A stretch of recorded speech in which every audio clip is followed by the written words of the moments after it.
Matapos nga ang pasabog na The Legends on the Dance Floor na namiss ni Kuya Romel sa Araneta Coliseum noong nakaraan ay umani ito ng suporta sa mga netizens.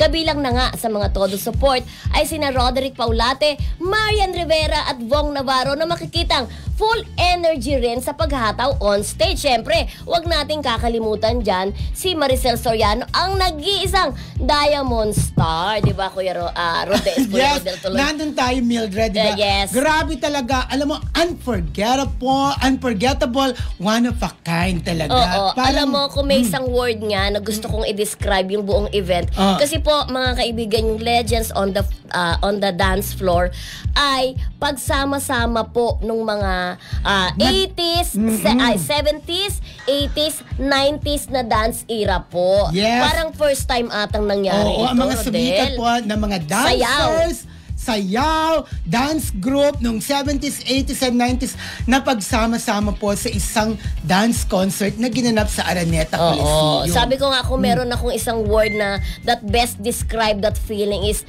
nostalgic. Ganon ang naramdaman ko. Ako naman unforgettable. Goosebumps talaga. Kasi po, alam mo, bata pa ako, nung Kuya Romel, naabutan mo ba yun yung Aldegor Sisters? Yapin, dalawa sila. Si Lali, tsaka si Terry. Diyos ko, nandun talaga sila. May edad na, yes. Ano kung sabi na matanda, may edad na. May edad na sila, pero bongga pa rin sila sa pagsasayaw. Nakakaloka. Siyempre, nandun din ang mga legends ng mga choreographers, katulad nila Maribeth Bichara, Mel Feliciano, Jeline Eugenio. And of course, Belia de Mayuga. Belia de Mayuga, nandoon din. Andun din yung sikat na choreographer na isa. Sino? Sa Powers.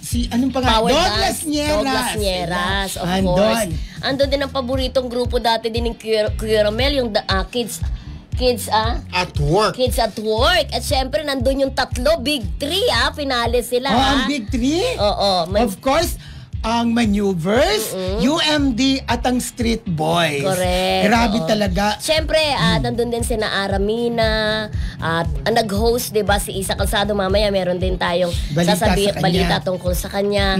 At siyempre, alam mo, si Roderick Paulate, Together Forever and Never to Part. Si Maricel Soriano? Shake, body dancer. Shake, Carmi Martin nandun din, diba? At ang mga nag-host, Eric Quezon, Alice Dixon, Christian Bautista, and sinabi po mga kanina, si Isa Calzado. Siya kasi Teresa Cruz III. Teresa Cruz III, of course. At saka naoliw kami, diba? Si Gardo Versosa na nag-heels. Yes. Nag-shorts na maiksi talaga. Grabe yun talaga yung experience na yun. Hindi natin makakalimutan yan. At ang tagal po namin hindi nakita si Amanda Page. Meron siyang production number. Lumipad pa mula ibang bansa US. para lang pumunta dito sa Pilipinas. Grabe talaga. At nasa audience nakita ko si Rochelle Pangilinan. Maraming nagtatanong kung bakit hindi siya naka-join. Yes. May alam ka ba?